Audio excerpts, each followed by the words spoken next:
La forêt des gardiens, de quoi ça parle? Ça parle d'aventure sur une planète sauvage. 4 jeunes, 2 adolescents et 2 enfants, vont devoir affronter la forêt d'hiver, les prédateurs mentaux, les renégats, et pour échapper à une épidémie qui dévaste leur village, et pour trouver les gardiens de la forêt, les Félis, l'espèce dominante de la planète. Et au début, les 4 sont un peu à l'écart du village pour la cérémonie d'initiation de Mei. Mei qui a 15 ans et qui s'apprête à devenir télépathe. Et, et qui se demande si elle va réussir à être assez responsable pour contrôler sa télépathie et ne pas mettre les autres en danger.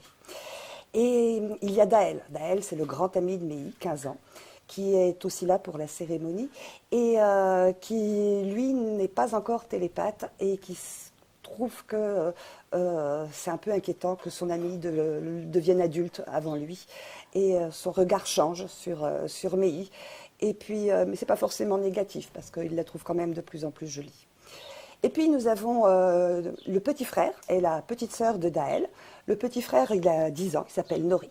Lui, c'est un excellent forestier. Tout ce qui lui importe, c'est d'aller le plus souvent en forêt, alors qu'il n'a pas le droit d'y aller tout seul parce qu'il n'a pas de protection télépathique. Donc il déteste les Mantalous, mais il se dit qu'un jour, il ira vivre tout seul dans la forêt tellement il l'aime. Et puis il y a Arinou. Arinou, elle a bientôt 7 ans.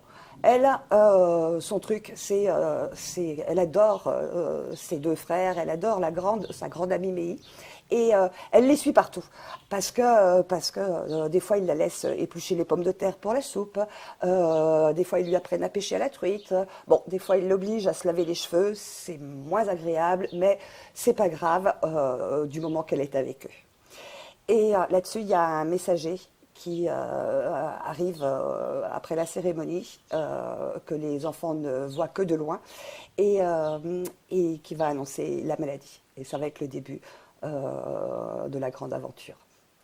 Bonne lecture!